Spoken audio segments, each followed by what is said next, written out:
Hello there. Welcome to Volume 2, Disc 2 of The Secrets of Self-Hypnosis.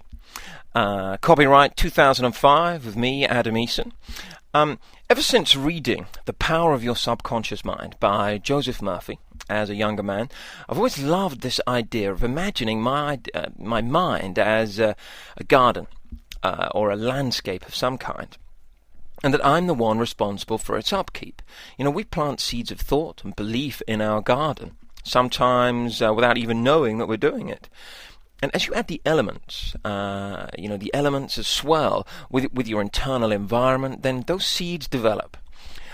Imagine that your unconscious mind is richly fertile land, and that the thoughts and belief that you sow will grow regardless of whether they're good or bad.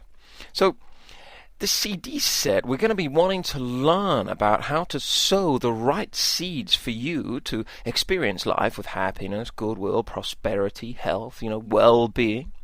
Now, I'm sure you've experienced an occasion when you were listening to a song on the radio and you couldn't remember the artist. Who's that song by? Then a couple of days later, you're lying in bed and bang, you suddenly remember. It just appears out of nowhere.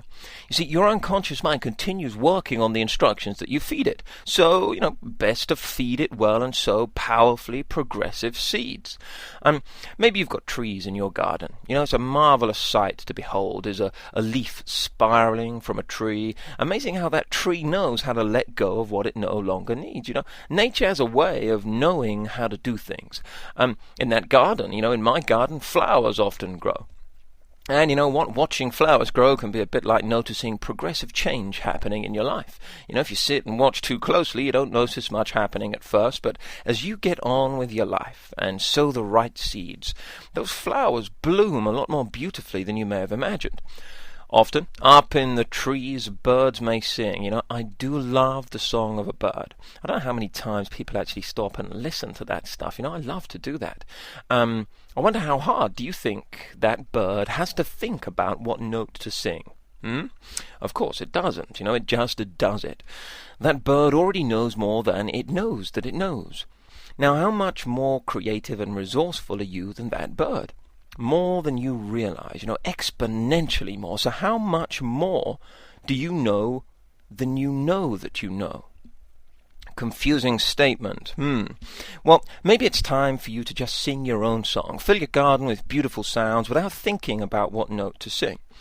Now, within the structure of self-hypnosis, within this CD set, you're going to see and observe that your conscious mind becomes the director of your self-hypnosis, the director of your unconscious. It directs, sends orders, and just kind of orchestrates the unconscious mind. And then your unconscious will follow those orders and directions. And we're going to focus on the language of self-hypnosis later on in this program in a lot more detail. However, do think about, right from the start now, think about how you define yourself linguistically or with your thoughts, your conscious thoughts. I often run seminars on confidence building, and very often I get someone in the audience that boldly will say to me, they put their hand up and say, "Yeah, but Adam, I'm just not one of those confident kind of people." That's some statement. That statement is sent off into the depths of, that marvelous data processing system that is your mind, and lo and behold, it becomes reality. The more it is said, the more it is thought, the more it resonates with the unconscious and becomes an order, almost like you're giving yourself a directive. Statements such as, "I am this," or "I do this," "I can do this," "I cannot do this," whether they're spoken out loud or thought to yourself, they exclude the opportunity to be anything else when persistently sending the message to the unconscious mind. If you say you can't do something, you're perfectly right. When you say or think you can't do something, you end up shutting out the opportunity for your unconscious to do anything else. Remember, whatever you believe to be the truth is the truth for you. If, for example, a regular member of the public, I don't know if such a thing exists. A regular member of the public steps out of the shower in the morning, sees themselves in the mirror, and I'm not talking about someone who berates themselves or criticizes themselves here. I'm just talking about a regular member of the public. Now, they see themselves and think, they see themselves in a mirror. As they step out of the shower and they think to themselves, "Oh, I'm overweight." Now that person is telling himself or herself every morning that they are overweight. And they learn to believe it, and that way of communicating in their own mind becomes belief and continues to happen regardless of what fancy diet they're subscribing to at that time. It's the same with someone who smokes, I worked with a lady a little while ago, and I went and I said to her, look, I want to see you smoking. I want to see you smoking before we stop. So let's go and have your last cigarette together. We sat outside, and she took a drag on a cigarette, and she said to herself, I needed that. Telling herself that she needed that. This is a powerful message to consistently be sending to your unconscious mind. This is self-hypnosis occurring without thought. Sowing of these seeds with your thoughts, your feelings and beliefs. Especially if you're attaching emotion to the thought. Now, this is fundamental to understanding your unconscious mind and how you're going to be able to make better things happen if that's what you want. If you think good, good will happen. If you think bad, bad will happen. It's not always as black and white as that, obviously, but begin to get that notion into your head as we progress on to more complex things. Once your unconscious mind accepts an idea, it begins to execute it. And it executes this idea whether it is a positive or a negative idea. Now, despite treating the conscious and unconscious mind as two separate entities, I have been doing, for the easy understanding within this program, please do be aware they're simply two spheres of your mind, and they're very much part of each other. Of course they are. On the self-hypnosis seminars that I run, when I take someone into hypnosis as an example for the others to observe, I'll use somebody as an example. Someone bravely put their hand up, and I take them into hypnosis in front of everybody. Then I say to the group afterwards, okay, everybody, tell me what you think I was doing when I took that person into hypnosis. And someone will say, well, Adam, you changed your voice. Someone might say, you asked them to focus on their breathing. So I even get people that say, you stared at them in a funny way. You locked your eyes on them in a funny way. Some people will say, you made them focus on one particular thing. Now, of course, all of these ideas could very possibly be true. However, I always then pose the question to the group, what makes you think I was doing anything at all? And, how about, what if I was not doing anything? Have you considered that? Maybe I was doing very little. So, begin to have a think for a moment.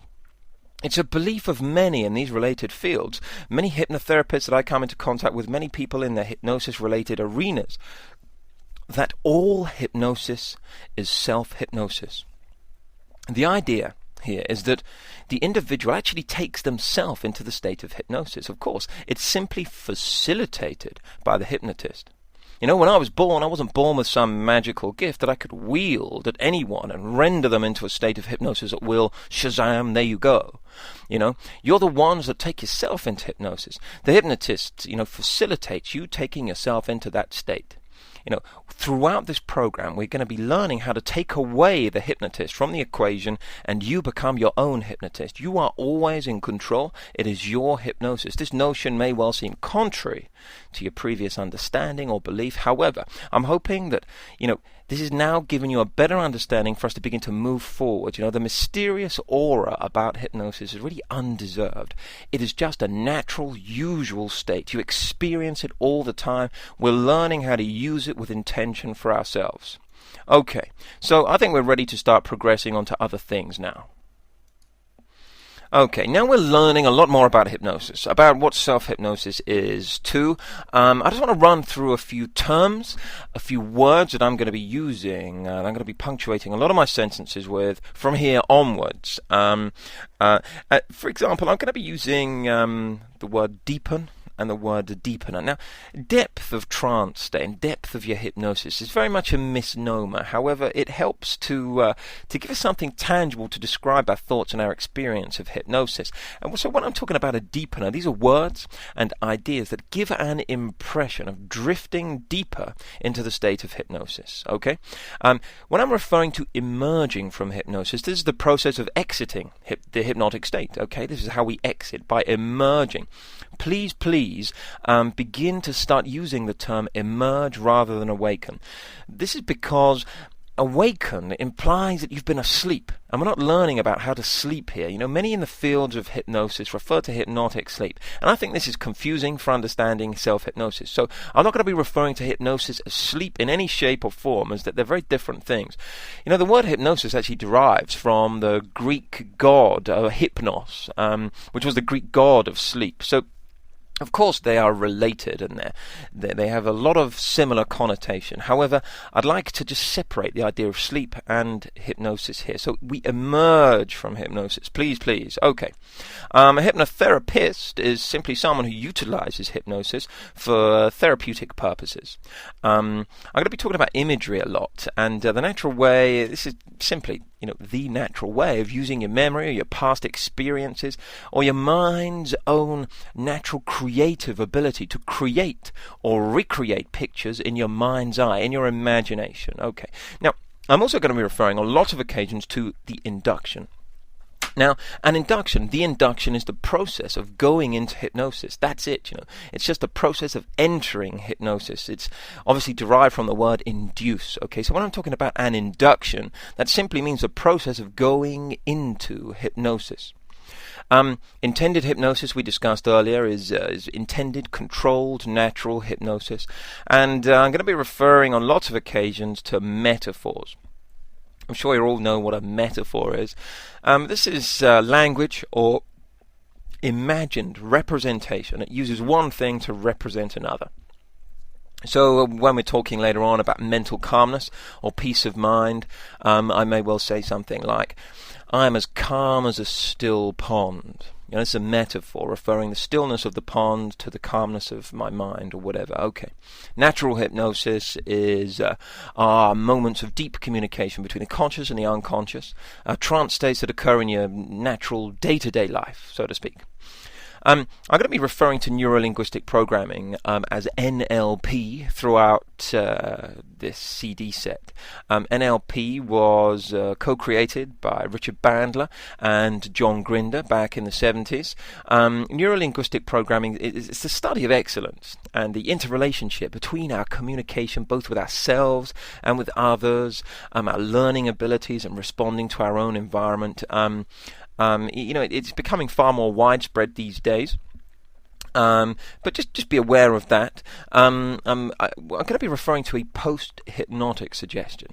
Post-hypnotic suggestion are instructions that you give to your unconscious mind during hypnosis, which works outside of hypnosis.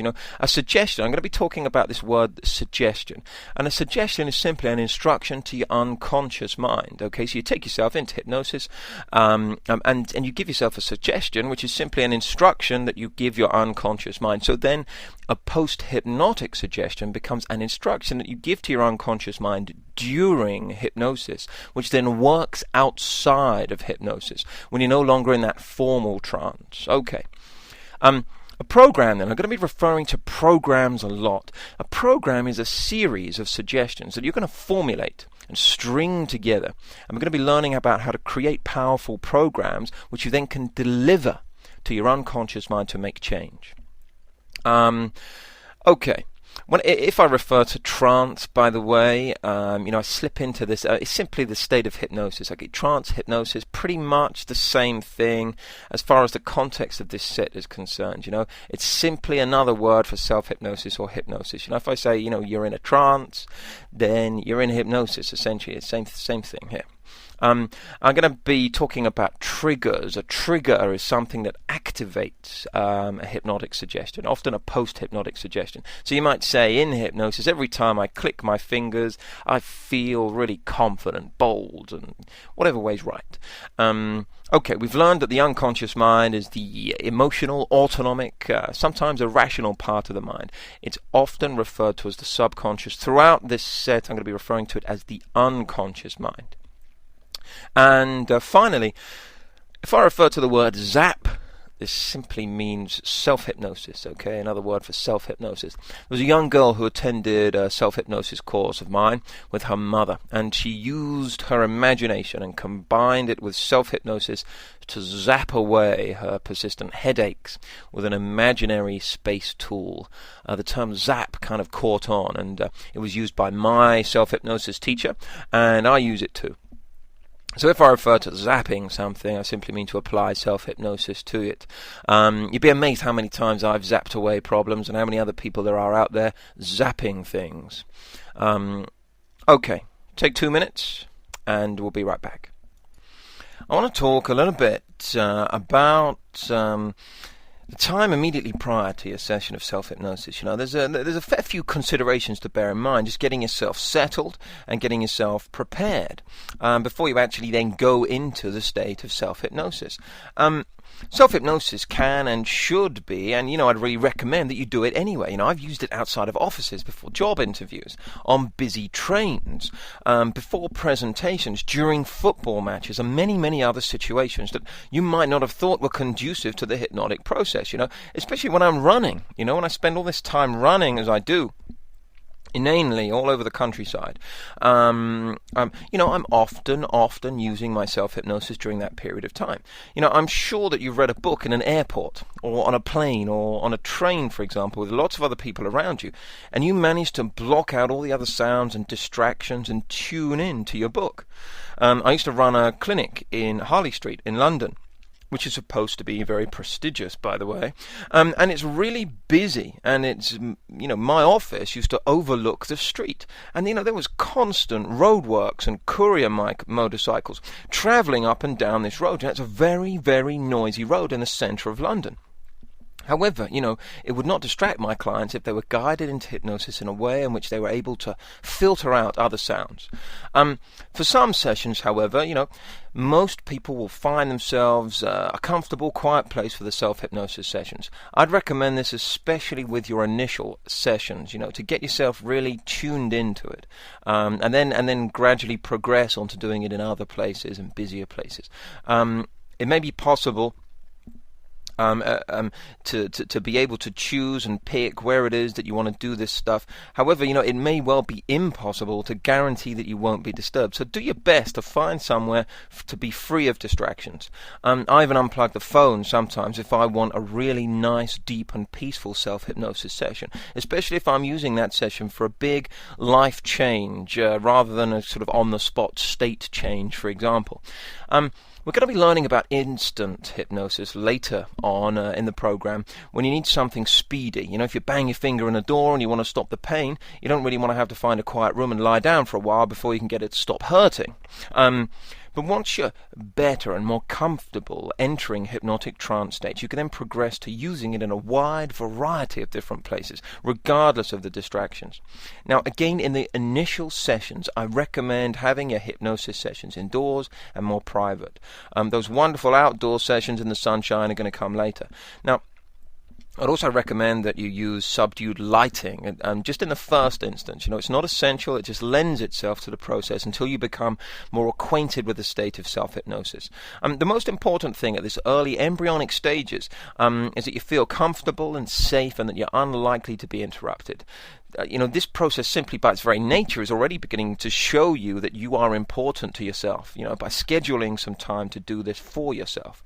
I mentioned already that practice is going to be what leads you to excellence with self-hypnosis. The amount of time as well as the quality of that time that you invest in your self-hypnosis is very important. As you'll learn, there's lots of things to do outside of trance to enhance your self-hypnosis results. Lots of things you do in preparation, lots of things you do before actually specifically using it. However, the periods of time that you spend in the state of self-hypnosis will of course vary. There's no real optimum period of time to spend in that state. I would say that the average length of time that I spend in hypnosis is approximately 15 to 20 minutes each session. Often, of course, I have much longer sessions and often just far shorter ones. Achieving certain objectives may take longer while others are shorter, of course. Ensuring that you can keep focused for that length of time is of course very important. Many objectives may be comprehensively met with one session of hypnosis that achieves that result. However, I've worked with a lot of people that needed to repeat the session many, many times over for it to really work its way into their life. Again, be flexible and do it in a way that's right for you. Repeating sessions and repetition is of course a very successful strategy. The more you enter self-hypnosis just in itself, the better you're going to become at entering it. The more you focus on achieving a certain objective, the more those self-hypnosis sessions are likely to yield a really successful reaching, achievement of that objective. So I want to talk about prior to your hypnosis sessions. Prior to any hypnosis session, you want to ensure that you have an open and a progressive mind with the right kind of expectation. Build in success before you start by having an expectation of success. Expect it to be successful, and you're opening your unconscious mind to the possibility of that happening. If you think you can't do something, as I said earlier, if you think you can't do something, you're perfectly right, and you close down the opportunity to achieve that result, and you're going to render your self-hypnosis impotent from the very start. So open your mind to it. When entering hypnosis, I found that people get far better results when they're seated comfortably rather than when they're lying down. Your unconscious mind associates lying down in your bed, for example, and lying down in general with sleeping. And you want to gain the most from your sessions. Being asleep is not going to be conducive to making those unconscious changes. Your unconscious mind especially associates your bed with sleeping. So it's really good idea, the far better idea, to avoid lying down, especially on your own bed, to go into hypnosis. Unless you're using your self-hypnosis to get off to sleep, of course. I would ensure that you have your legs and arms uncrossed, and with your feet ideally flat on the floor, your hands by your sides or on your lap, ensuring that they're not touching each other. Just ensure that you're comfortable as well. And so many people, the instant they sit down, they have to cross their arms, cross their legs, and this kind of stuff. And it may well be just securing yourself in the initial outset, but you want to have a nice open body posture. Now, when you're ready to begin, you then allow your eyes to be comfortably closed. You can, of course, use self-hypnosis with your eyes open. However, you're far more likely to be distracted or disturbed if you receive stimulation visually. Your unconscious mind associates having your eyes closed with being relaxed, and so you can allow them to be comfortably closed. Also, in preparation for a self-hypnosis session, you may want to begin quietening your mind. Now, this is not absolutely essential. Complete inner silence and absolute inner peace is something that, Buddhist monks take an entire lifetime to attain. So many people that have been on my self-hypnosis seminars or courses often ask me about their internal dialogue and what to do with it. Now, many people say that their minds start chattering away just when they don't want them to, especially if they've just had an active or a stressful day. It's also very important to be aware of your internal dialogue if it's not being very nice to you. Internal dialogue's the term for that voice that people speak to themselves with. Internal dialogue's often out of consciousness, but as you start to become more aware of it, it becomes much easier to hear it consciously. In some Eastern traditions, internal dialogue's referred to as the chattering monkey. I can tell you now, I've had a chattering monkey for many years. Years of practice are spent in meditation, for example, with the aim of getting that monkey to stop chattering, or that sort of monkey mind. The reason for this is that many people, many philosophies believe that internal dialogue can be a barrier to clear perception or achieving enlightenment. From a personal development perspective, internal dialogue's often a channel that people use to berate themselves. A lot of people reinforce limiting beliefs and generally stop themselves having more fun in their lives. So it's nice to know that you can get more control over that internal dialogue and quieten it down before the self-hypnosis begins. Then you can use your internal dialogue and your conscious mind to take control of the session. Please be assured that even I, with the many years of self-hypnosis experience that I have, I still chatter away to myself every now and then throughout self-hypnosis sessions. So, any quietening down is good. Simply having awareness of it can be very useful indeed. The really good news, though, is that there are ways to show you, how you can begin to do this quietening process a bit faster. Now, think about this notion for a moment. Your mind and your body are one system. Okay, now I'm sure I'm not telling you anything new here, but your mind and body are one system. So the first technique to switch off internal dialogue is one I learned on a training course that I attended a few years ago, and I've used it consistently ever since. Okay, so firstly, if you're driving, be careful when you do this. Firstly, you stick out your tongue and you grasp it gently but firmly between your thumb and your forefinger. Wait a few moments as you continue to breathe. You may well become quiet inside. Pretty simple, eh? Now, other people may well think you've gone mad when you do this. Now, this works on the basis that your mind and body are one system. Tiny micro muscle movements of the tongue and the larynx accompany internal dialogue. Now, when these movements are restricted by your thumb and your forefinger, the internal voice stops. Now, I know what you're thinking. It's not very practical to go around with your tongue clasped between your fingers. So, there is another method. Now, if this first exercise works well for you, then you can gently place the tip of your tongue against the roof of your mouth, just behind your front teeth. Continue to breathe easily, and often you'll stay quiet. I often use this approach when I'm doing one-to-one work with people in therapy, or when I'm coaching or consulting, for example, because it allows me to quieten down on the inside so that I can put all my attention on them and what it is that they are saying and doing. It allows me to really watch and listen, because I'm not inside my head having conversations with myself about what I think is going on, like that chattering monkey I was mentioning earlier. When I catch myself talking to myself when I should be in that sort of watch and listen mode, the mode that you really need to be in when you begin to enter self-hypnosis too, you want to be watching and listening to yourself, then I simply will think about doing the next exercise, which is, with a soft and gentle, a patient tone to yourself. Go inside yourself. Just imagine going inside your own mind and use your internal voice to say to yourself, shh,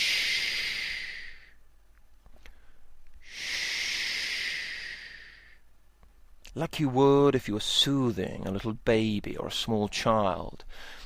Allow yourself to smile on the inside, or at least imagine that you have a smile on your face, and really feel a sense of patience with the monkey.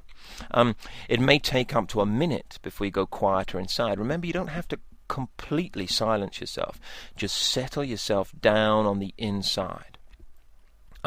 The next approach is one of the first interventions that I ever learned with regards to internal dialogue, and it was when I was on an NLP training course.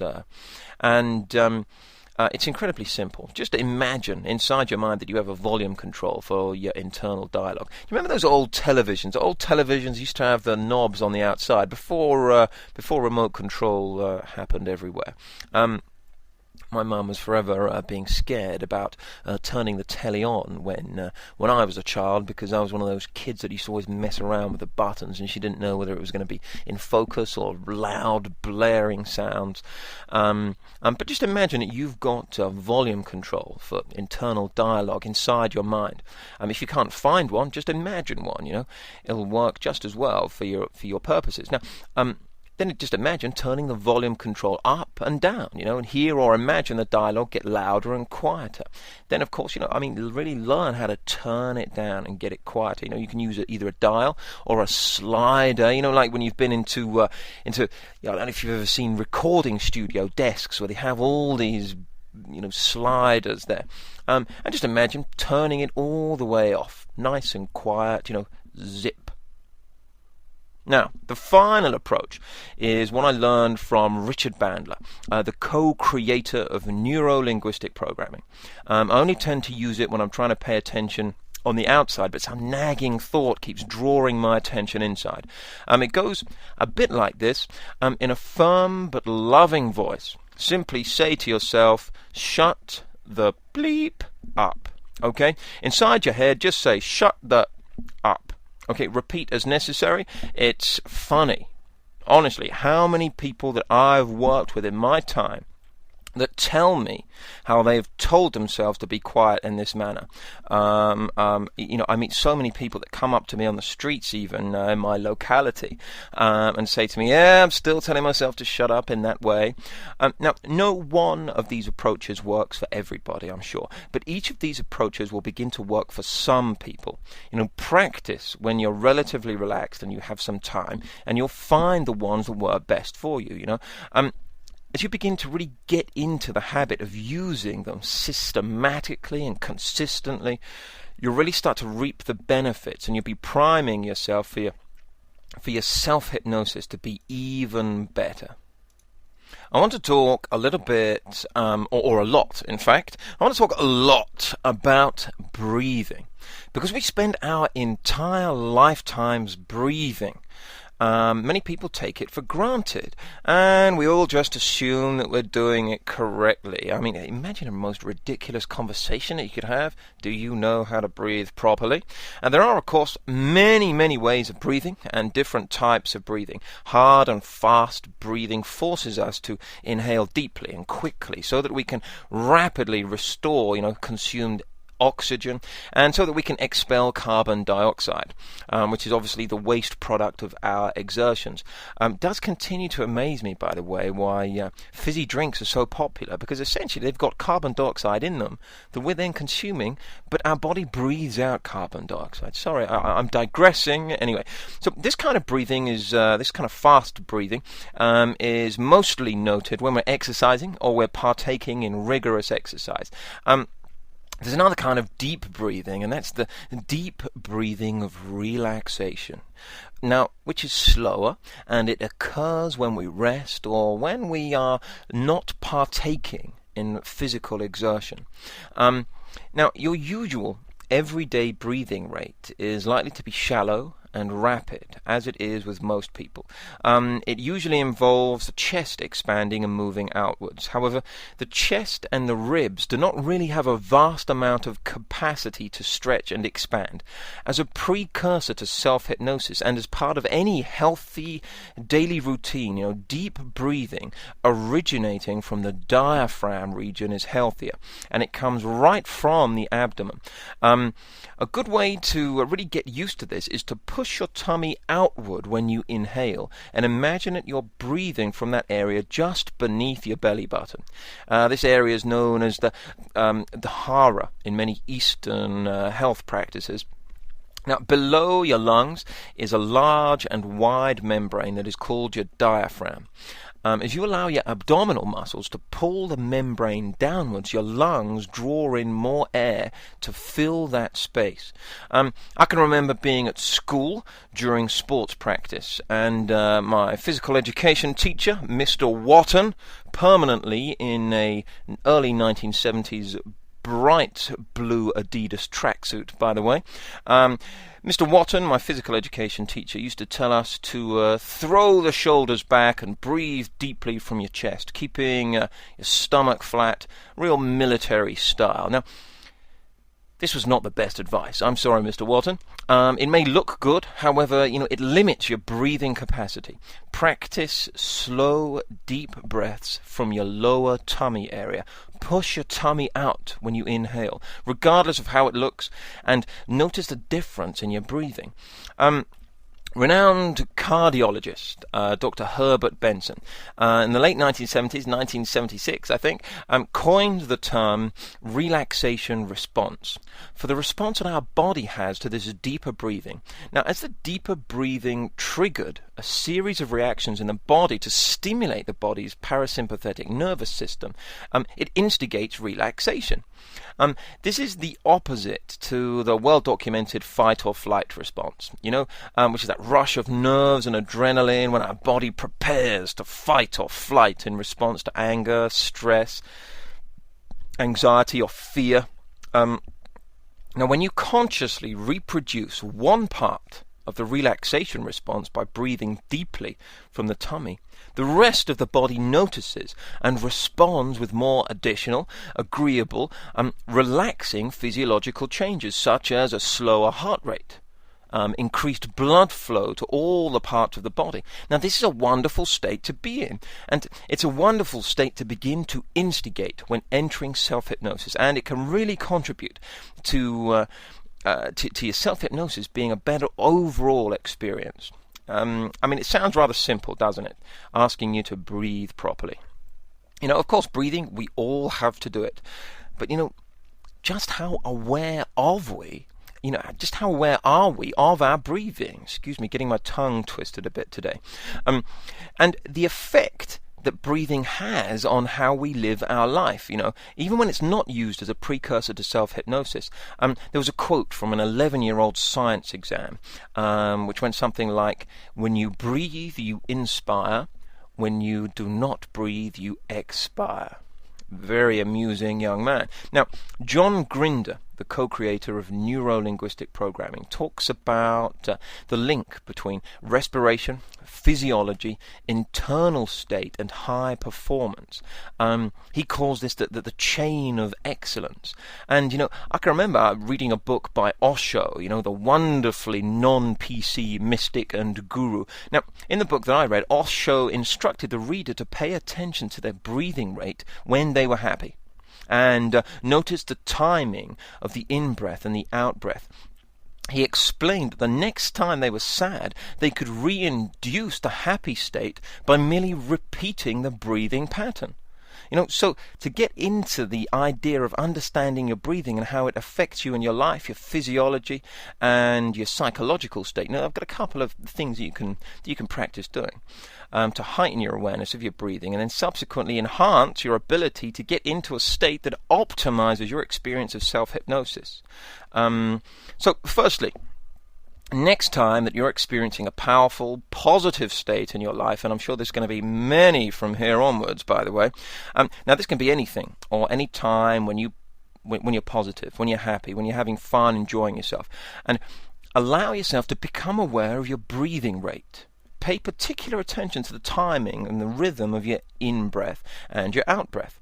And then, next time that you're in a neutral or a negative state, start breathing at the rate and rhythm from the first part of this exercise. Usually within a minute or so, the positive state should begin to return. Pretty clever stuff. Many gurus I know that have advised people to do breathing exercises regularly. I know Anthony Robbins does in his marvelous book, Unlimited Power. He advises that you start each day with a breathing exercise of inhaling slowly and deeply and holding it for twice as long as the inhalation and exhaling in a controlled manner in twice that time. Now, it really is an invigorating and a great way to get motivated at the start of the day, especially if you're looking to do things with your day that require some motivation, some drive, which really should be everything. You want to be motivated and driven as far as everything's concerned, in my opinion. Now, breathing is powerful. Of course, it's our life force, and it's a major factor influencing our state of mind. If you're uncertain about this, of course, if you're sat there thinking to yourself, oh yeah, I just breathe, then try holding your breath for 2 minutes and reread this sentence. See how different you feel. Now, this being the case, use your common sense when you're doing any of these exercises.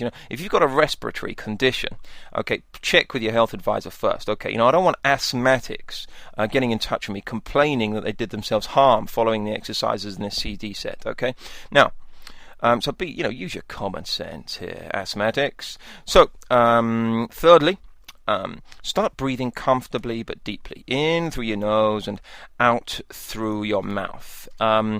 Just do that comfortably, and then imagine that you're breathing from that area of your abdomen just beneath your belly button that I mentioned earlier, the hara. Make the in-breath last to a count of 5 and the out-breath to a count of 6, and continue this for about 2 minutes and notice what happens. This 5 to 6 ratio seems to be, it's a very simple, but it's a very powerful way that you can induce a relaxed state at will.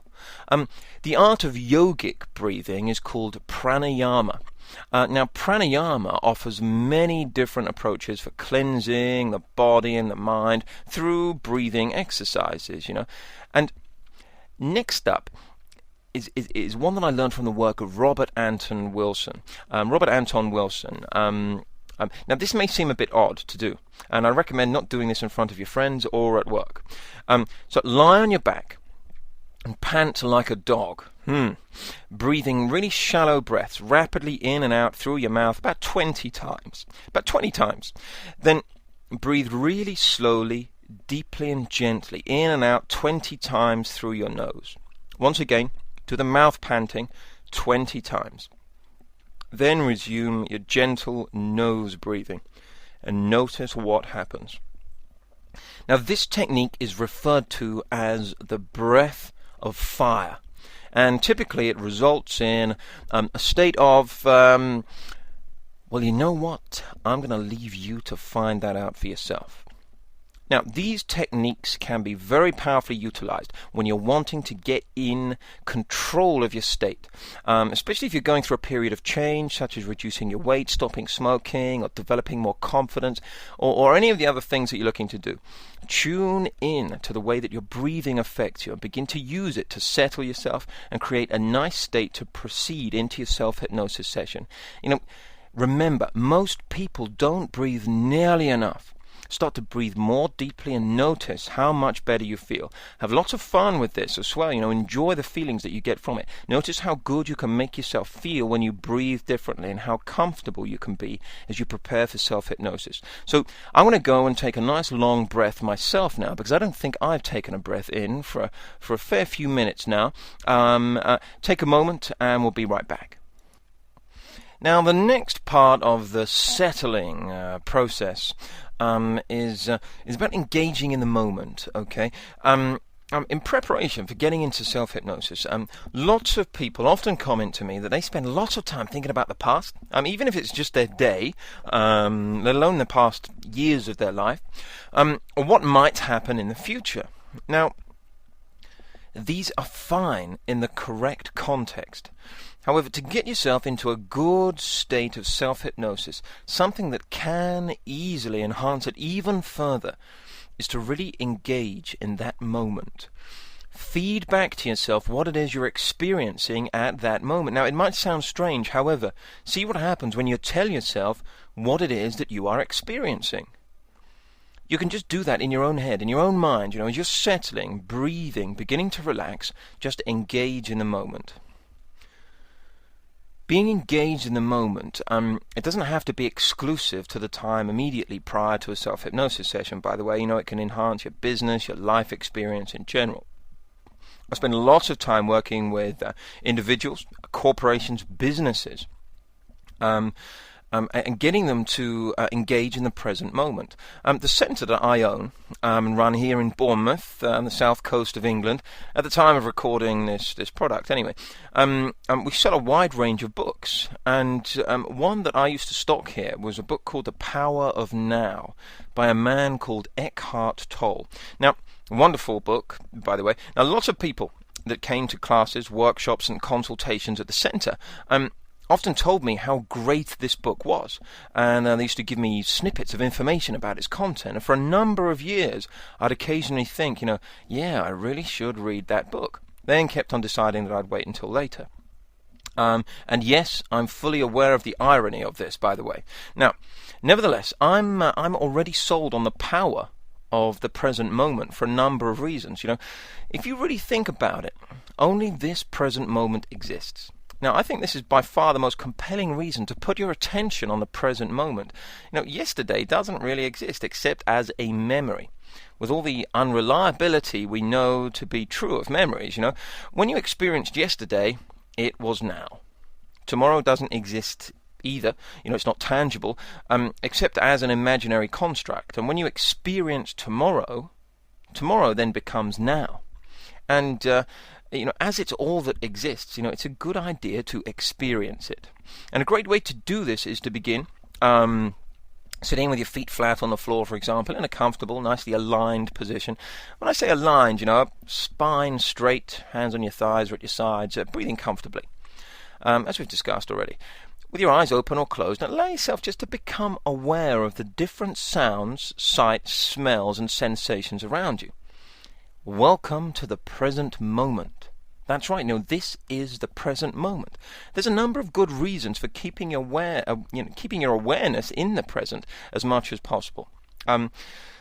Especially with regards to the state that you want to be in when you enter self-hypnosis. Now, again, I keep saying this. This is not essential. It's just something else to experience to enhance your experience of self-hypnosis. What is more, I'm just referring to the time immediately prior to and at the beginning of your self-hypnosis session. There may well be times during your hypnosis where you might want to reflect on the past or imagine the future. Engaging in the moment as I'm explaining it now is for getting into a good receptive state at the beginning of a hypnosis session. Okay. Now, another great reason for encouraging you to engage in the moment more is, there's a whole lot more of it coming. It being now. If you stop for a moment, you'll realize that all the experiences in your life take place in a present moment. They have done, taken place in a present moment. The more comfortable you are with the present moment, the more comfortable you'll be with future presents. Also remember, the present is where you are. If you're in doubt, look at your hands. Your hands only exist in the present moment. Rub your fingers together. Feel how it feels to be in this moment, because this moment is where your hands, along with the rest of your body, are located. The present is the only time you can take action. You can wish you took action yesterday. So many do. How many people do you know rue the day that they did such and such? But yesterday no longer exists, so it will remain a wish. You can plan to take action in the future, When you take the action, it will be in the present moment. The only time you can take action is in this very second. Bear in mind that wherever you are heading to, you presumably want to enjoy it when you get there. So get in the habit of enjoying the present now. And, you're sure to be even better at enjoying the now when you get there. Now, I took some amazing insight from my running experiences with my younger brother, Ben. When we ran and trained together and competed in races, he always enjoyed the race and commented on our surroundings, whereas I always had my eye on the finish line. I was always thinking about our splits and the times we were going to get there. So much can and has been said about enjoying and engaging in the journey rather than always being focused on the future. My running experiences became a lot more enjoyable, and in fact my performance became a lot better when I concentrated more on the experience rather than the end result all the time. Life and work today seem to operate at such a fast pace, faster and faster pace. People have lots and lots of demands on their time, and they need every advantage they can to be more effective. Now, when I do corporate or business consultancy, one of the most common challenges that people want to deal with is being focused and making progress on, important business objectives or life goals. And, as I've investigated more and more how people avoid being focused, I've found that, they're often not centered in the present. Instead, they're thinking about what's happening tomorrow, or what happened yesterday, or running through a list of things that they need to do later. As a result, their attention is not in the present. I used to work quite near to Victoria Station in central London. And if you've ever been to Victoria during the rush hours, it is a hectic, manic place. What I find interesting, you can tell who is engaged in the moment and who's thinking about their day or the next day. And those people whose awareness is within their heads, they're mulling over the day or dreading what's in store tomorrow, these are the ones that are bumping into people or veering off in the wrong directions. Whereas those people whose awareness is outside their heads and engaged in their surroundings are those that are balanced, poised and agile, like a panther would be. When you bring your attention and your energy into the present moment, you can accomplish things much more quickly. You can solve problems more effectively, and you can enjoy the process more than maybe you would have expected. So have a go at really connecting with the moment more and more in your days, and especially during that time immediately prior to your self-hypnosis sessions. You can even stop, just before starting an important task. Take a moment to center yourself and relax, and then get really clear about what you want to accomplish, and then begin. And do this prior to your self-hypnosis sessions, for more clarity about what it is that you want to achieve from that session. Okay, we'll be right back. In addition to all these methods with regards to getting yourself settled, one of the real basic methods of relaxing is that of progressive relaxation. And it's a way that most people find really easy to follow and easy to do. Now, I don't want to really sound like a scratch record here. It is not absolutely essential for you to have to be deeply relaxed straight away, or even deeply relaxed all the time. However, it's going to help you at the beginning before you become more and more acquainted with the state of self-hypnosis. If you find that these basic methods are not for you, then you can find some other way of relaxing in a way that's going to be for your best, and a way that's congruent with your likes and So one of the main reasons for creating a relaxed body at this time is because this idea, this notion that if your body is deeply relaxed, your mind will find it hard to be anxious or focused. It's going to find it hard to be anxious or focused on what you don't want it to focus on.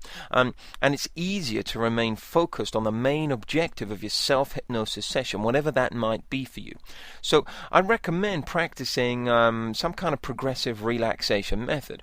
And the one that I'm going to recommend is that, what you begin to do is firstly you allow yourself to get comfortable sitting or lying in a comfortable position. And the process involves you tensing and relaxing your muscles. The action of doing so places your awareness on a particular muscle. And as you do this more and more, often to aid your settling down process, you'll become better and better as it's your unconscious mind is becoming more familiar with what to expect, and it'll just begin to start doing it. So one of the methods you can start with is to make a fist with one hand and clench the fist really tightly. Feel the muscles tensing. Take a nice, slow, deep breath as you do this. You may even want to consider doing it with your eyes closed.